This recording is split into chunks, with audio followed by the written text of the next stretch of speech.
Hello friends. चलिए, निबंध की सीरीज़ को जैसा कि हम लोगों ने शुरू किया था तो उसको आगे बढ़ाते हुए आज एक और निबंध को हम लोग देखने का प्रयास करेंगे कि इसमें कौन सा हम लोग फीचर्स ऐड करेंगे और इसको कैसे समझने का प्रयास करेंगे। आज का हमारा निबंध है साहित्य समाज का दर्पण है। तो हम लोगों को आज इससे संबंधित जितने भी फैक्ट्स हैं उसको देखना है और उससे संबंधित एक निबंध का फॉर्मेट भी आप लोग को बताएंगे कैसे लिखा जाता है। साहित्य जो है समाज का दर्पण है। सबसे बड़ी बात, इसमें कीवर्ड्स कौन कौन से आते हैं, एक तो साहित्य और दूसरा समाज और इससे संबंधित एक दर्पण के रूप में। तो जैसा कि आप लोग जानते हैं कि साहित्य है क्या, सबसे पहले इसको समझ लें। दर्पण और समाज आप लोग समझ सकते हैं, हमारे आसपास का समाज, और दर्पण वो है जो हमारी प्रतिकृति को दर्शाता है। ठीक है, इसको ध्यान रखिएगा। तो चलिए साहित्य के बारे में थोड़ा सा आप लोग को बता लेते हैं, उसके बाद फिर आगे हम लोग निबंध की तरफ बढ़ते हैं। जैसा कि आप लोग जानते हैं, साहित्य स्व और हित दो शब्दों से मिलकर बना हुआ है और इसका अर्थ हम कह सकते हैं तो सबका कल्याण या फिर हितकारी होता है। इसको ध्यान में रख सकते हैं। जैसे अगर साहित्य के अगर परिभाषा की बात करें हम, तो यह जो होता है मानव समाज की भावनाओं, विचारों, अनुभवों और कल्पनाओं को मौखिक या लिखित अभिव्यक्ति का एक भंडार होता है जो कलात्मक और रचनात्मक ढंग से प्रस्तुत किया जा सकता है। अर्थात हम कह सकते हैं साहित्य जो है वो भावनाओं, विचारों, अनुभवों और कल्पनाओं का मौखिक या लिखित अभिव्यक्ति के रूप में कार्य करता है जो कि कलात्मक और रचनात्मक ढंग से हमारे सम्मुख प्रस्तुत होती हैं और हमें देखने का और पढ़ने का, सीखने का अवसर प्राप्त होता है। ठीक है, यह केवल अक्षरों का एक समूह नहीं है। जैसे अगर आप साहित्य लिख दें तो यह केवल और केवल अक्षरों का समूह नहीं है जो आपके सम्मुख देखने को मिलता है, बल्कि यह जीवन का सार, चिंतन का परिणाम और संस्कृति का संरक्षक होता है। तो इस चीज़ को आप लोग ध्यान में रखेंगे। ठीक है, चलिए और भी इससे कुछ संबंधित शब्द देख लेते हैं। जैसे आप लोगों ने सीखा होगा और समझा भी होगा, तो उसको जैसे हम लोग कहते हैं ना कि एक सूत्र के रूप में कि सत्यम शिवम सुंदरम वाला चीज़, तो आप लोग पढ़े भी होंगे। सत्यम कहने का अर्थ है कि जीवन की सच्चाई और यथार्थ का चित्रण करेगा। ये कौन करेगा? तो साहित्य का कार्य है। शिवम अर्थात नैतिक मूल्य, अच्छाई और मानवता को बढ़ावा देने की बात कर सकते हैं। और साथ ही सुंदरतम यानी कि कलात्मक सुंदरता हो या फिर आनंद या रस की अनुभूति हो, तो इसकी प्राप्ति होती है।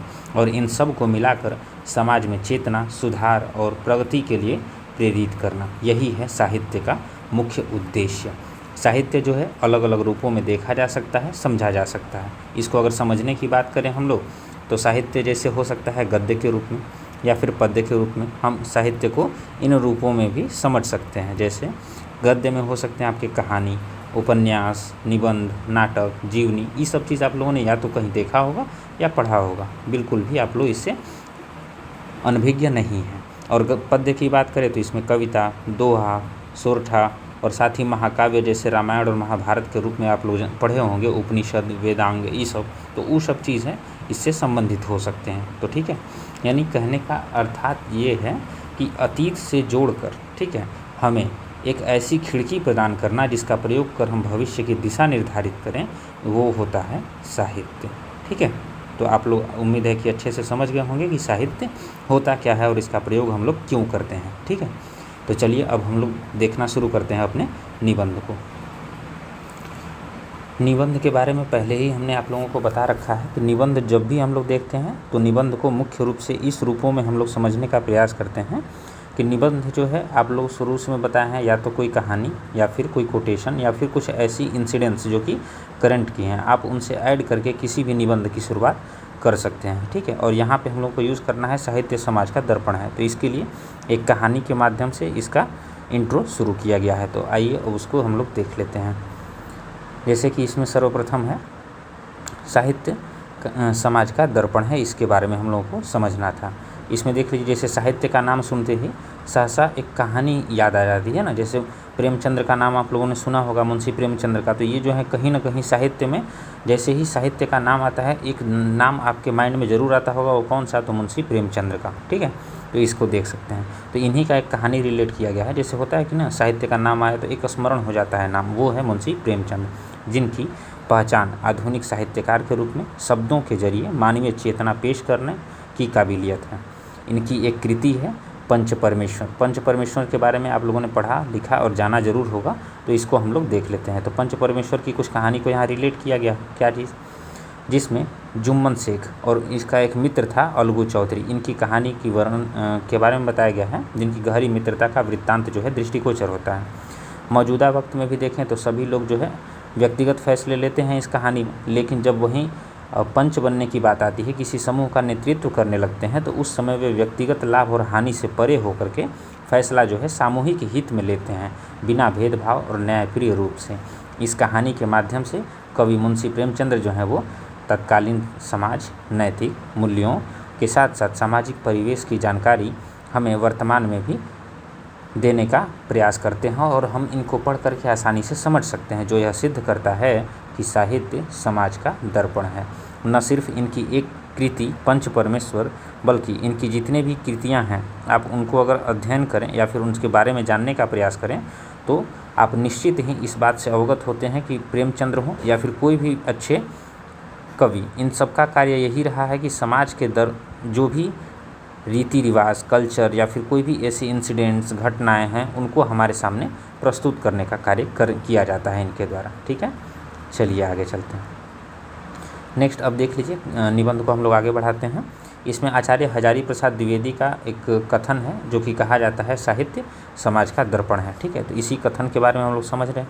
अक्षरशः कहें तो यह कालातीत सत्य होता है। जिस प्रकार दर्पण हमें हमारा प्रतिबिंब दर्शाता है, ठीक उसी प्रकार जो साहित्य है यह भी हमारे समाज का वास्तविक चरित्र चित्रण करता है, साथ ही सामाजिक परिवेश के बारे में, रहन सहन, आसपास की घटित घटनाओं के बारे में इसका विश्लेषण करता है, और विश्लेषण करने के साथ साथ विभिन्न विधाओं में इसका विश्लेषण करता है। इसको भी ध्यान रखना है। ठीक है, साथ ही साहित्य न केवल वर्तमान का प्रतिबिंबन करता है, जैसे कि हम लोग वर्तमान की बात कर सकते हैं, अपितु तीनों कालों का निष्पक्ष निदर्शन जो है वो प्रस्तुत करता है।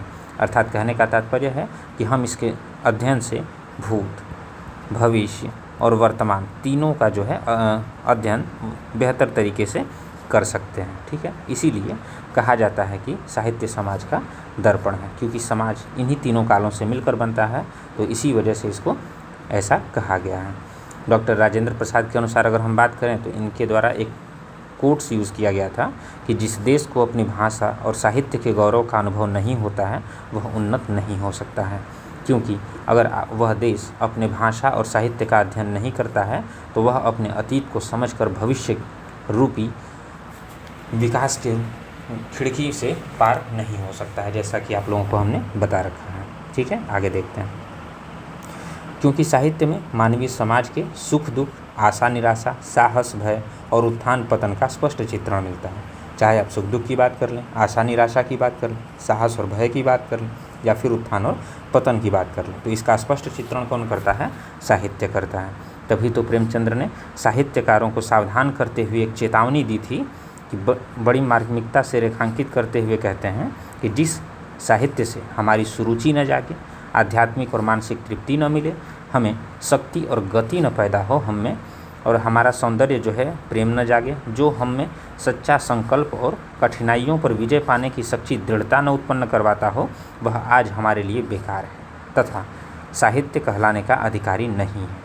अर्थात कहने का तात्पर्य ये है कि हमारे जीवन की बुराइयों को, जीवन से संबंधित जितने भी प्रोत्साहित करने वाले तथ्य हैं, उनको अगर वह प्रेरित न करता हो तो ऐसा जो काव्य है, ऐसा जो गद्य है, पद्य है, वो कहीं न कहीं साहित्य कहलाने का अधिकारी नहीं है। ठीक है, तो साहित्यकारों को एक चेतावनी इनके द्वारा दी गई थी। कालिदास हो गए, शेक्सपियर हो गए, इनके जैसे साहित्यकार आखिर आज क्यों चर्चित हैं? हम लोग अगर एक दृष्टि डालें तो आखिर क्यों हम लोग इनको पढ़ते हैं साहित्य के मुख्य कवियों के रूप में? इनको समझने का प्रयास करें तो हमें साहित्य को समझने की कला का ज्ञान होगा। सबसे पहले तो यही समझ लेते हैं, साहित्य में जो है सत्य की साधना, शिवत्व की कामना और सौंदर्य की अभिव्यंजना है। यानी कि साहित्य अगर कहें तो समाहित करके रखा है सत्य की साधना को, शिवत्व की कामना को और सौंदर्य की अभिव्यंजना को। शुद्ध, जीवंत एवं उत्कृष्ट साहित्य जो होता है मानव एवं समाज की संवेदना और उसकी सहज वृत्तियों को युगों युगों तक जनमानस में संचारित करता है। ये इसकी क्षमता है। इनकी कृतियों से रस सुधा सर्वदा ही लोगों के हृदय को आप्लावित करते रहती है, जो साहित्य के मर्म को प्रतिबिंबित करता है। अर्थात कहने का ये अर्थ है कि साहित्य जो है अपने कृतियों से, अपने रचनाओं से, अपने अभिव्यंजना से रस सुधा को सर्वदा ही मानव और जनता के हित के कल्याण के लिए इसका प्रयोग करते हैं और यह साहित्य के मर्म को प्रतिबिंबित करता है। जैसे एक कोटेशन के रूप में आप लोगों ने पढ़ा होगा इस चीज़ को कि खींचो न कमानों को न तलवार निकालो, जब तोप मुकाबिल हो तो अखबार निकालो। ऐसा इस वजह से कहा गया है कि इसमें सबसे ताकतवर जो है वो कहीं न कहीं अखबार है। ठीक है, आगे चलते हैं। मुंशी प्रेमचंद्र जो है साहित्य को समाज का दर्पण के रूप में तर्क देते हैं और समाज का संपूर्ण अंग जो है वो यथार्थ और वास्तविक रूप में प्रस्तुत होकर मर्मस्पर्शी हो उठता है। तो साहित्य को इस आकार में इन्होंने ढाला है कि अगर इसका बेहतर प्रयोग किया जाए तो कहीं न कहीं यह पूरे समाज को एक मर्मस्पर्शी तथ्य के रूप में, कारक के रूप में लक्षित होता है। ठीक है, जैसे आगे बढ़ते हैं इस कड़ी में, तो निःसंदेह हम कह सकते हैं कि साहित्यकार जो हैं वो साहित्य का सृजन जीवन के ठोस सामग्री से करते हैं, जो जीवन को प्रेरित करता है और ऊर्जावान बनाता है। ठीक है, जो कि न सिर्फ हमारे जीवन को प्रेरित करेगा बल्कि ऊर्जावान भी बनाएगा। इस सच्चाई को राहुल सांकृत्यायन हो गए, रामधारी सिंह दिनकर हो गए, कमलेश्वर हो गए, ऐसे बहुत से कवियों के द्वारा चित्रकारों ने भी बेहतर समझा था। तभी तो वे ज्ञान, सत्य एवं प्रतिभा सापेक्ष श्रेष्ठ कृतियाँ दे सके, जिन्होंने लोगों के हृदय को छू लिया। अगर आपकी कोई भी कृति लोगों के हृदय को छूने में सक्षम है तो समझ लीजिए कि आप उस क्षेत्र में महारत हासिल कर चुके हैं। ठीक, इसीलिए तो कहा जाता है कि जहाँ न पहुँचे रवि वहाँ पहुँचे कवि। ठीक है, तो ये उन साहित्यकारों का ही एक उपलब्धि है जिसके बारे में हम लोग कह सकते हैं कि जहाँ न पहुँचे रवि वहाँ पहुँचे कवि। और इस तरह की उक्तियाँ दर्शाती हैं कि साहित्यकार जो है वो किस प्रकार समाज का प्रतिबिंबन करते हैं। ठीक है, चलिए आगे देखते हैं।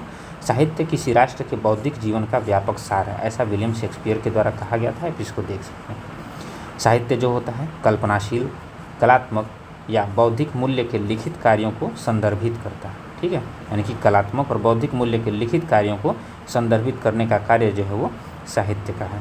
आमतौर पर विचारों, भावनाओं और अनुभवों इनको व्यक्त करने के लिए भाषा के उपयोग की विशेषता जो होती है वो साहित्य में होती है। इसमें लिखित अभिव्यक्ति के रूप में उपन्यास, जैसा कि आप लोगों को शुरू में बताए हैं, कविताएं, नाटक, निबंध, लघु कथाएँ, अन्य सभी साहित्यिक रचनाएं जो होती हैं शामिल होती हैं। साहित्य का इतिहास काफ़ी गौरवशाली रहा है। अब ऐतिहासिक कुछ तथ्य भी देख लेते हैं। जैसे 3000 ईसा पूर्व से पहले जाते हैं तो इसके अंतर्गत रोमन साहित्य हो गया, इतालवी महाकाव्य हो गया, स्वर्ग और नरक की यात्रा का वर्णन हो गया, द डिवाइन कॉमेडी जो कि दांते के द्वारा लिखा हुआ है, फ्रांस की परेशान करने वाली टिप्पणी कविता हो गई, शेक्सपियर की कविताएं हो गई जैसे हैमलेट और मैकबेथ वाला।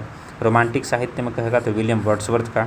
विक्टोरियन साहित्य हो या फिर भारतीय साहित्य, सभी ने कालक्रमानुसार साहित्य के क्षेत्र को विस्तृत और विकसित किया है। अर्थात कहने का मतलब ये नहीं है कि सिर्फ भारतीय समाज में ही हम देख करके ये कह सकते हैं कि साहित्य का योगदान कैसा है। यानी कि अगर हम पूरे विश्व के क्षितिज पटल पर देखें तो वैश्विक रूप में साहित्य ने जो है एक अभूतपूर्व योगदान दिया है। तो ठीक है, उस आधार पे हम लोग दिखाएंगे कहीं ना कहीं साहित्य जो है वो समाज का दर्पण है। ठीक है, आगे बढ़ते हैं। तो साहित्य और समाज का संबंध अगर कहें तो ये अन्योन्याश्रित होता है। ठीक है, साहित्य समाज का प्रतिबिंब या फिर दर्पण होता है जो समाज की समस्त शोभा, संपन्नता और मान मर्यादा साहित्य पर ही अवलंबित दिखाता है। ठीक है, जैसे अगर वर्तमान समाज की बात करें तो आज के समाज में जो हैं वो उस चीज़ को तो आभास कर सकते हैं, लेकिन भविष्य के लोग उस चीज़ों को समझ सकें ऐसी क्षमता, ऐसी कृति जो है साहित्य ही दे सकता है। कवि, लेखक, साहित्यकार ये सभी समाज के साथ अभिन्न अंग की तरह जीवन यापन करते हैं, जो यह दर्शाता है कि समाज शरीर है तो साहित्य उसका मस्तिष्क है। ठीक है, यानी कि समाज शरीर के रूप में कार्य करता है तो साहित्य उसके मस्तिष्क के रूप में कार्य करता है। साथ ही आचार्य रामचंद्र शुक्ल के शब्दों में अगर कहें तो प्रत्येक देश का साहित्य जो होता है वहाँ की जनता की चित्तवृत्ति का संचित प्रतिबिंब होता है, क्योंकि जैसी मानसिकता रहेगी उसी के अनुसार वहाँ की साहित्य का संचित प्रतिबिंब जो है देखने को मिलेगा हमारे साहित्य में। ठीक है, साहित्य हमारे समाज के अमूर्त, अस्पष्ट भावों को मूर्त रूप देता है और उसका परिष्कार करता है। ठीक है, तो ये सारी क्षमताएं जो हैं वो साहित्य के पास हैं। साहित्य हमारे समाज का दर्पण मात्र न रहकर उसका नियामक और उन्नायक भी होता है। ठीक है, यानी कि हमारे समाज को कहीं न कहीं उन्नति का आधार देना हो या फिर अवनति का, तो इसमें साहित्य का एक महत्वपूर्ण कारक के रूप में योगदान लक्षित होता है। निश्चय ही साहित्य जो है असंभव को भी संभव बनाने की शक्ति धारण किए हुए है। इसके अंदर भयंकरतम अस्त्र शस्त्रों से भी अधिक शक्ति निहित है। जैसा कि महावीर प्रसाद द्विवेदी के शब्दों में अगर हम लोग देखें तो साहित्य में जो शक्ति छिपी रहती है वह तोप, तलवार और बम के गोलों से भी नहीं नापी जा सकती। पतित देशों का पुनरुत्थान जो कहेगा तो इसी ने किया था। कहीं न कहीं जैसा कि हम लोग जापान के बारे में पढ़ते हैं तो यहाँ वर्ल्ड वार में परमाणु अस्त्रों का प्रयोग किया गया, तो इन परमाणु अस्त्रों से भी बाहर निकलने का काम इसने जो है कहीं न कहीं साहित्य और यहाँ की तकनीक का प्रयोग करके किया, और इनके माध्यम से आज कहीं न कहीं वो विकसित देशों में अपना स्थान बनाए हुए है। आप इस चीज़ को समझ सकते हैं। सत्य तो यह है कि साहित्य और समाज एक दूसरे से कदम मिलाकर चलते हैं, ठीक है, एक दूसरे के पूरक के रूप में। समाज के भाव हमें साहित्य में दृष्टिगोचर होते हैं, इसीलिए ऐसा कहा जाता है कि अंधकार है वहाँ जहाँ आदित्य नहीं है, और मुर्दा है वह देश जहाँ साहित्य नहीं। आप लोगों ने अक्सर इस उक्ति को सुना होगा कि अंधकार है वहाँ जहाँ आदित्य नहीं है, आदित्य अर्थात सूर्य नहीं है, तो जहाँ सूर्य की पहुँच नहीं होगी वहाँ अंधकार होगा, और मुर्दा है वह देश जहाँ साहित्य नहीं है।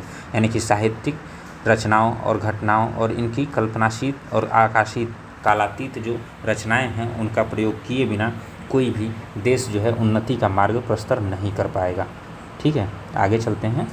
साहित्य के विविध रूपों को देखें तो यह दो रूपों में हमारे सामने लक्षित होता है। एक तो होता है जड़ साहित्य और दूसरा होता है निरंतर गतिशील साहित्य।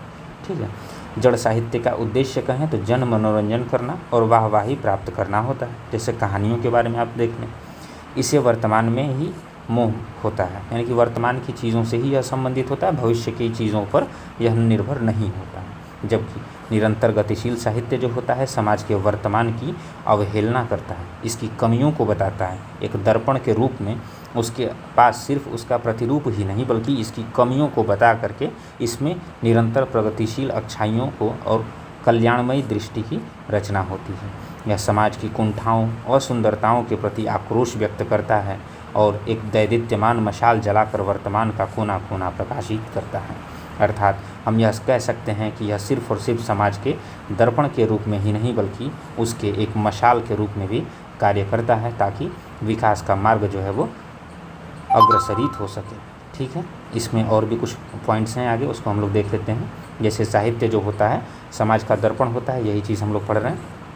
प्रत्येक युग की घटनाएं उसी में प्रतिबिंबित होती हैं। जैसे भक्ति काल के सूरदास हो गए या फिर रहीम हो गए, तुलसीदास हो गए, जायसी हो गए, इन्होंने तत्कालीन समाज का चरित्र चित्रण बखूबी किया है हमारे सम्मुख। रीतिकाल के समय मुस्लिम शासक बिहारी, मतीराम, घनानंद, इनके साहित्य में हिंदू मुस्लिम का मिश्रित समाज दिखता है। साथ ही ब्रिटिश काल में देखें तो भारतेंदु हरिश्चंद्र हो गए, निराला हो गए, माखनलाल चतुर्वेदी हो गए आदि के द्वारा राष्ट्र प्रेम का उल्लेख जो है एक मार्मिक रूप में हमारे सामने दर्शाया गया है। इस प्रकार साहित्य जो है वर्तमान समय में अलग अलग स्वरूपों में हमेशा ही उपस्थित रहा है।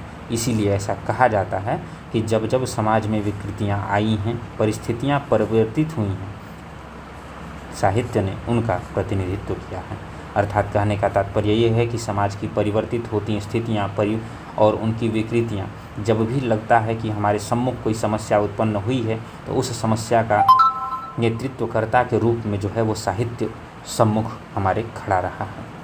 ठीक है, आगे देखते हैं। इसमें साहित्य को समाज के लेखक, शैली और इच्छित दर्शकों के आधार पर भिन्न भिन्न स्वरूपों में परिवर्तित करके प्रस्तुत किया जा सकता है। जैसे उस समाज के जो इच्छित दर्शक हैं वो क्या चाहते हैं उस आधार पर, और जो लेखक की शैली है वो भी उसके अनुरूप कार्य करता है। जैसे साहित्य संचार और अभिव्यक्ति का माध्यम हो सकता है, ज्ञान और शिक्षा को विभिन्न विषयों के माध्यम से देने का प्रयास करता है, भावनात्मक और बौद्धिक विकास की गहरी समझ विकसित करता है, सांस्कृतिक विरासत का जो है वो संरक्षण करता है, सामाजिक टिप्पणी और आलोचना करता है, मनोरंजन और पलायनवाद को दर्शित करता है, कल्पना और रचनात्मकता को बढ़ावा देता है, व्यक्तिगत विकास और आत्म प्रतिबिंब जो है मानवता के संस्कृतियों, दृष्टिकोणों और परिप्रेक्ष्यों को समझना तथा समग्रतः साहित्य समाज के प्रत्येक क्षेत्र में अपना अस्तित्व जो है गरिमामयी बनाए हुए है।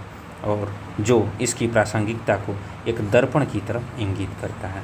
अर्थात इन चीज़ों को देखने के बाद हमें एक चीज़ समझ में आती होगी कि साहित्य जो है वो प्रत्येक क्षेत्र में अपने दर्पण रूपी उज्ज्वल भविष्य के रूप में कार्य करता है। ठीक है, इसको हम लोग इस आधार पे ज़रूर कह सकते हैं कि साहित्य जो है वो समाज का दर्पण है।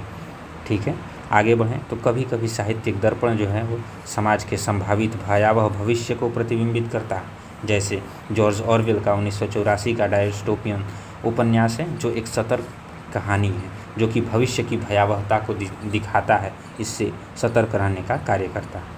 भारतीय स्वतंत्रता संग्राम की अगर हम लोग बात कर लें तो आप लोगों ने ऐतिहासिक स्वरूप में इसको अच्छे से पढ़ा होगा, जिसमें दीनबंधु का नील दर्पण हो, राजा राम मोहन राय के एकेश्वरवादियों को उपहार हो, विवेकानंद के ज्ञान योग कर्म योग जैसे पुस्तकें हों, और तिलक के केसरी और मराठा जैसी पुस्तकें, साथ ही एनी बेसेंट के न्यू इंडिया और गदर जैसी कई पुस्तकें हैं जो इतिहास में आपको देखने को मिलेंगी।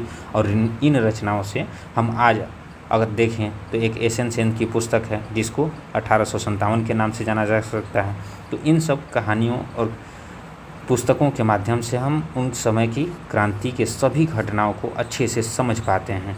चाहे कितनी भी सदियां बीत जाएं, पर साहित्य अपना प्रभाव हमेशा ही बनाए रखता है। जैसे अगर बहुत सारी घटनाएं, चाहे हम प्राचीन काल से बात करें वर्तमान तक की, इन सभी चीज़ों को हम आज भी अच्छे से समझ पाते हैं, क्योंकि साहित्य ने आज भी अपना प्रभाव जो है वो बनाए रखा है, जिस आधार पे हम कह सकते हैं कि साहित्य जो है वो समाज का दर्पण के रूप में हमारे सम्मुख प्रस्तुत हुआ है। आगे देखें तो वर्तमान समय में नए लेखक जैसे साक्षी मलिक की विटनेस, इससे संबंधित जितनी भी घटनाएं हुई थी आप उससे अवगत हैं। Autobiography of a yogi, autobiography of Malala Yousafzai, जो कि सबसे कम उम्र में इनको नोबेल प्राइज़ भी दिया गया था। चेतन भगत हो गए, कैरोस हो गया, टोकरी में दिगंत हो गया, मैथिली कवियत्री रेणु कुमारी हो गई। इसकी साहित्यिक रचनाएं जो हैं आज भी विश्व प्रसिद्धि प्राप्त करके अपना अनुपम प्रकाश जो है वो बिखेर रही हैं। निष्कर्षतः हम कह सकते हैं कि रविंद्रनाथ टैगोर के अनुसार साहित्य जो है दर्शन आदर्श के दीपक को पीछे रखने वाले अपने ही छाया के कारण अपने पथ को अंधकार में बना लेता है। इस प्रकार साहित्य जो है इसके महत्व को समाज में कम नहीं आंका जा सकता है, चाहे वह काल्पनिक हो या अकाल्पनिक। साथ ही संस्कृतियों में अद्वितीय अंतर्दृष्टि प्राप्त करने, आलोचनात्मक सोच और रचनात्मक समस्या समाधान कौशल विकसित करने, नए विचारों और अवधारणाओं का पता लगाने तथा स्वयं को और समाज को समझने की अनुमति देना। अतः यह कदापि कहना गलत नहीं होगा कि साहित्य जो है वो समाज का दर्पण है। ठीक है, तो इस प्रकार हम लोगों ने देखा कि कहीं ना कहीं जो है साहित्य को समाज के दर्पण के रूप में दिखाने के लिए हम प्रत्येक सेक्टर का प्रयोग कर सकते हैं। चाहे उसके लिए आप ऐतिहासिक घटनाओं का विवरण दें, आप इनको दिखा सकते हैं, या फिर वर्तमान से संबंधित घटनाओं का विवरण दें, इनको दिखा सकते हैं, या फिर आप भौगोलिक अवस्थिति को दिखा सकते हैं। इसके बारे में भी बहुत से भूगोलवेत्ताओं ने जो है अपने अपने मत देने का प्रयास किया है, चाहे वो ब्रह्मांड की उत्पत्ति का मत हो या फिर जो महाद्वीपों की उत्पत्ति का मत हो। तो इससे संबंधित भी चीज़ों को हम लोग दे सकते हैं। साथ ही नैतिक, अगर बात करें नैतिकता की, तो नैतिकता की चीज़ों को भी अगर हम लोग देखें तो कहीं ना कहीं लक्षित किया गया है।